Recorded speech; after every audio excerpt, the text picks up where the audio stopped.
Hey guys, Brad from SimpleGuitar.com here, and welcome back to another video. Today, we're going to be talking about the most common strum pattern that no one talks about, but I hear it in songs all the time. Sounds like this.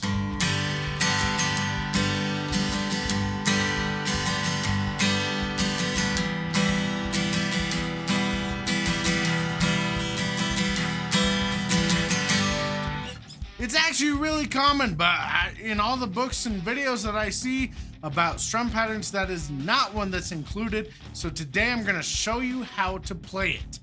Now, this strum pattern is in 4/4 time. So that means every measure that this strum pattern is played, there's 4 beats. Now, what you're gonna do is if your beat is 1, 2, 3, 4, that's the beat that we're counting for the thing. So you need to get the feel of that beat in your head to be able to do this. So what we're gonna do is it's gonna look like this. You're gonna strum a downstroke on beat number 1. And then we're gonna do another downstroke on beat number 2.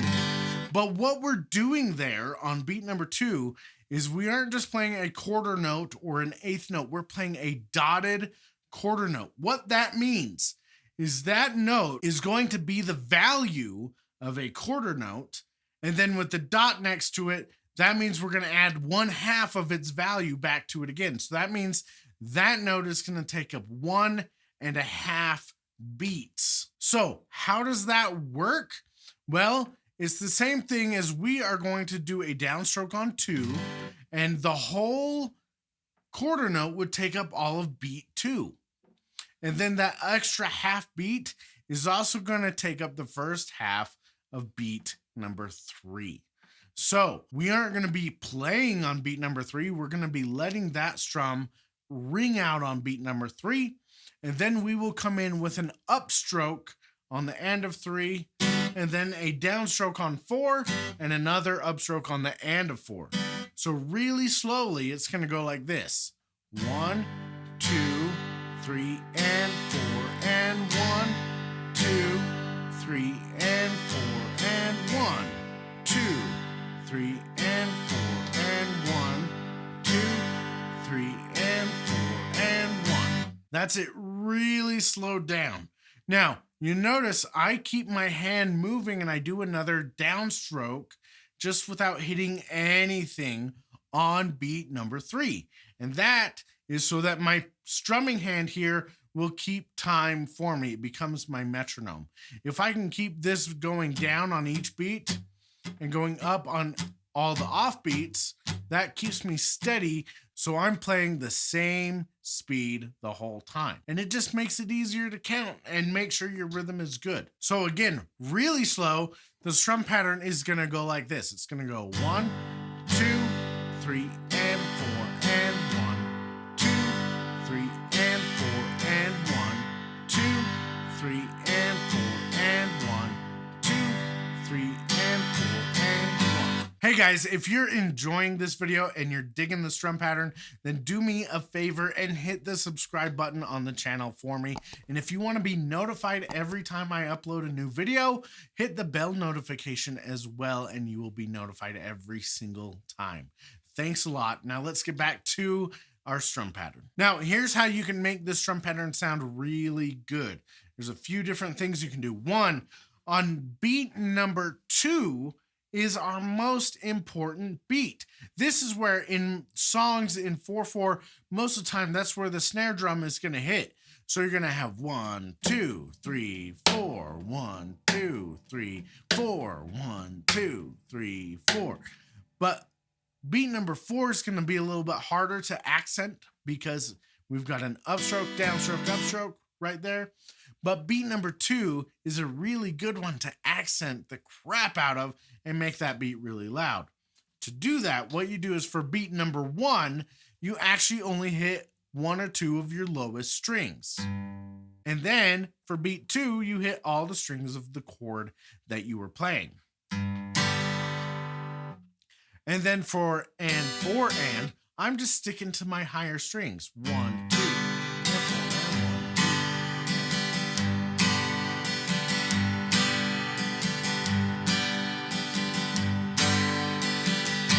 That's it. Really simple way to make that strum pattern stand out is accent beat number 2 by playing beat number 1 a little bit softer just by hitting your low strings, and then with the and for and stay up on your higher strings, and that'll help too. Now if you want to make this a little bit more different, here's what else you can do. We can take the rhythm of this and we can swing it a little bit. So instead of doing it a straight 1 2 and 4 and 1 2 3 and 4 and 1 2 and 4 and 1 2 and 4 and, right? That's a really straight, rigid rhythm. But a lot of times I'll hear this song in country songs or old rock songs or old blues-based stuff. And one of the things that those all have in common is a little bit of what's called syncopation. And what that means is we actually swing the rhythm and we don't play it completely evenly.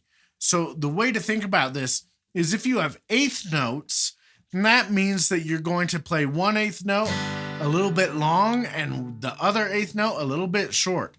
And that'll give you a galloping sound like this. If I just play straight eighth notes, it sounds like this. So this would be 1 and 2 and 3 and 4 and 1. And that is how you swing your eighth notes. You give it that little bit of swagger to it, and it makes it sound cool. It gets used all the time in blues, in jazz, some rock stuff, really, really common stuff. But a lot of people don't work specifically on it.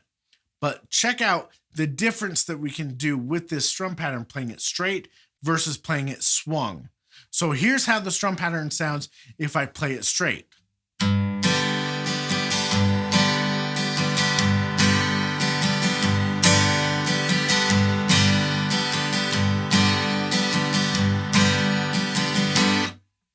Now here's how that same strum pattern sounds if I swing the rhythm and I play my eighth notes a little bit unevenly. Then it's going to sound like this.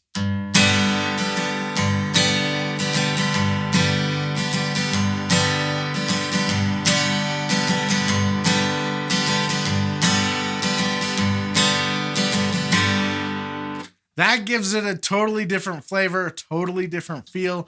And so you can use this drum pattern for all sorts of stuff. And honestly, the more that I hear this drum pattern, the more I hear it in songs that are pretty fast.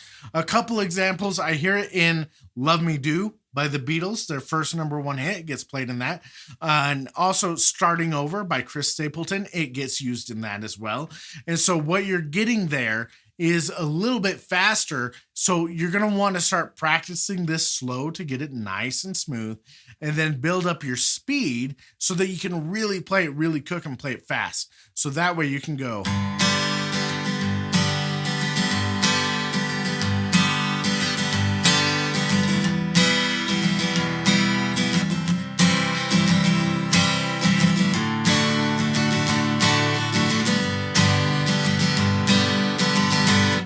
And that is a really cool strum pattern. So that is it, guys. That is the most common strum pattern that I hear in real songs, but I don't hear anybody talk about it. So, I could totally be wrong. There could totally be people talking about it, but it's one that I've not encountered other people talking about very much, but it is used all the time.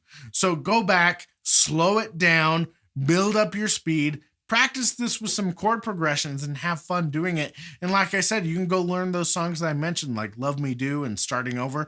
And now that you know this, you're going to start listening and hearing it in different stuff too.